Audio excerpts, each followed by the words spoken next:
Les systèmes linéaires sont à la base d'innombrables calculs scientifiques et d'ingénierie. Ils fournissent un cadre puissant pour modéliser les relations entre différentes variables. Un système linéaire est constitué d'un ensemble d'équations où les inconnues sont élevées à la puissance 1. Ces équations peuvent être représentées de manière compacte à l'aide de matrices et de vecteurs, ce qui les rend faciles à résoudre numériquement. Prenons un exemple simple avec deux inconnus, x et y. Les équations 2x plus 3, y égale 8 et y égale 1 forment un système linéaire. Notre objectif est de trouver les valeurs de x et y qui satisfont simultanément les deux équations.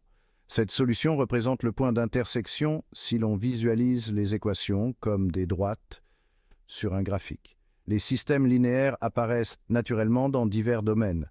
En physique, ils régissent le mouvement des objets, la distribution des charges électriques et le comportement des circuits. En infographie, ils sont utilisés pour projeter des objets tridimensionnels sur un écran bidimensionnel. La capacité à résoudre des systèmes linéaires avec précision et efficacité est primordiale dans la modélisation numérique. L'utilisation répandue des systèmes linéaires dans la modélisation numérique découle de leur capacité à approximer des relations non linéaires plus complexes. En linéarisant ces relations autour d'un point de fonctionnement spécifique, nous pouvons appliquer les outils puissants de l'algèbre linéaire pour obtenir des informations et faire des prédictions. Cette approche constitue la base de techniques telles que l'analyse par éléments finis et la mécanique des fluides numériques. La caractéristique principale des systèmes linéaires est le principe de superposition. Ce principe stipule que si nous avons deux solutions à un système linéaire, alors toute combinaison linéaire de ces solutions est également une solution. Mathématiquement, si x1 et x2 sont des solutions du système A, x égale b, alors C1 fois x1 plus C2 fois x2 est également une solution, où C1 et C2 sont des constantes arbitraires. Cette propriété a des implications profondes pour la modélisation numérique. Elle nous permet de décomposer des problèmes complexes en sous-problèmes plus petits et plus faciles à gérer. Nous pouvons ensuite résoudre ces sous-problèmes indépendamment et combiner leurs solutions pour obtenir la solution globale au problème initial. Cette stratégie de diviser pour mieux régner est exploitée dans diverses méthodes numériques, telles que la méthode des éléments finis et la méthode des éléments frontières. De plus, la linéarité de ces systèmes conduit à des théories mathématiques et des algorithmes bien établis pour leur résolution. Ces méthodes sont généralement plus efficaces et robustes que celles utilisées pour les systèmes non linéaires. Cette efficacité est cruciale lorsqu'il s'agit de simulations à grande échelle impliquant des millions, voire des milliards d'inconnus. Le principe de superposition sous-tend également le concept de fonction de base en analyse numérique. Nous pouvons représenter la solution d'un système linéaire comme une combinaison linéaire de ses fonctions de base. Cette représentation constitue le fondement de méthodes telles que l'analyse par éléments finis, où les fonctions de base sont généralement des polynômes par morceaux définis sur un domaine discrétisé. L'élimination gaussienne est un algorithme fondamental pour résoudre des systèmes d'équations linéaires. Cette méthode transforme le système original en un système équivalent sous forme triangulaire supérieure qui peut être facilement résolu en utilisant la substitution arrière. Le processus consiste à éliminer systématiquement les inconnus des équations une par une.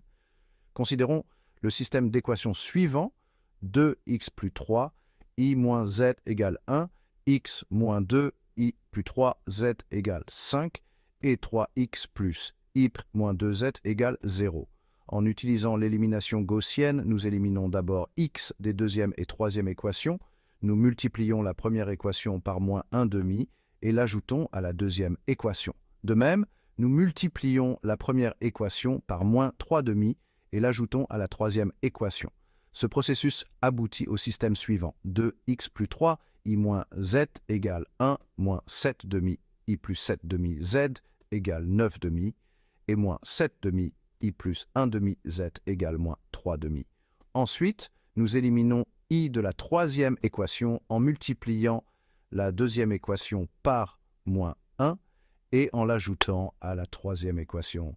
Cette étape donne le système triangulaire supérieur suivant. 2x plus 3 i moins z égale 1, moins 7 demi i plus 7 demi z égale 9 demi et 4z égale 6. En résolvant pour z à partir de la troisième équation, nous obtenons z égale 3 demi. En substituant cette valeur dans la deuxième équation, nous obtenons i égale moins 1. Enfin, en substituant les valeurs de i et z dans la première équation, nous trouvons x égale 2. L'élimination gaussienne est une méthode directe, ce qui signifie qu'elle fournit la solution exacte du système en supposant qu'aucune erreur d'arrondi ne se produit pendant le calcul. Cependant, son coût de calcul augmente de manière cubique avec la taille du système, ce qui la rend moins efficace pour les très grands systèmes. Section 4. Méthode itérative, Jacobi et Gauss-Seidel. Les méthodes itératives offrent une approche alternative pour résoudre les systèmes linéaires, en particulier pour les grands systèmes creux où les méthodes directes deviennent, coûteuses en termes de calcul. Ces méthodes partent d'une estimation initiale de la solution et l'affinent de manière itérative jusqu'à ce qu'un niveau de précision souhaité soit atteint. Les méthodes de Jacobi et de Gauss-Seidel sont deux méthodes itératives classiques. Les deux méthodes décomposent la matrice des coefficients A du système linéaire axe égale B en une composante diagonale D, une composante triangulaire inférieure L et une composante triangulaire supérieure U. La méthode de Jacobi met à jour le vecteur solution X en utilisant la formule suivante: X de K plus 1 égale D inverse fois la quantité B moins la somme de L et U fois X de K, où X de K est le vecteur solution à l'itération K. Cette méthode met à jour tous les composants du vecteur solution simultanément en utilisant les valeurs de l'itération précédente. La méthode de Gauss-Seidel, quant à elle, met à jour les composantes du vecteur solution de manière séquentielle. Elle utilise les valeurs les plus récemment mises à jour dès qu'elles sont disponibles. La formule de mise à jour pour la méthode de Gauss-Seidel est x de k plus 1 égale l'inverse de la somme de d et L fois la quantité B moins U fois x de k. La convergence des méthodes itératives dépend des propriétés spectrales de la matrice d'itération. Pour les méthodes de Jacobi et de Gauss-Seidel, la convergence est garantie si la matrice des coefficients A est strictement dominante en diagonale. Les méthodes itératives sont particulièrement bien adaptées au système creux, où la plupart des entrées de la matrice des coefficients sont nulles. Ces méthodes exploitent la parcimonie de la matrice pour réduire le coût de calcul et les besoins de stockage. Section 5. La descente de gradient, une approche polyvalente. La descente de gradient est un algorithme d'optimisation fondamentale largement utilisé dans l'apprentissage automatique et d'autres domaines. Elle peut également être appliquée pour résoudre des systèmes linéaires, mais en particulier lorsqu'il s'agit de problèmes à grande échelle. L'idée principale derrière la descente de gradient est de mettre à jour itérativement la solution en se déplaçant dans la direction opposée au gradient d'une fonction de coût. Pour un système linéaire axe égale B, on peut définir une fonction de coût j de x comme étant la norme euclidienne au carré du vecteur résiduel. J de x égale la norme de axe moins b au carré. Le gradient de cette fonction de coût est donné par le gradient de j de x égale 2 fois a transposé fois la quantité axe moins b. En commençant par une estimation initiale de la solution x de 0, l'algorithme de descente de gradient met à jour la solution de manière itérative en utilisant la formule suivante: x de k plus 1 égale x de k moins alpha, fois le gradient de j de x de k. où alpha est le taux d'apprentissage, un hyperparamètre qui contrôle le pas à chaque itération. Le choix du taux d'apprentissage est crucial pour la convergence de la descente de gradient. Un taux d'apprentissage trop élevé peut entraîner un dépassement du minimum et une divergence de l'algorithme, tandis qu'un taux d'apprentissage trop faible peut entraîner une convergence lente. La descente de gradient est une méthode d'optimisation du premier ordre, ce qui signifie qu'elle n'utilise que la dérivée première de la fonction de coût.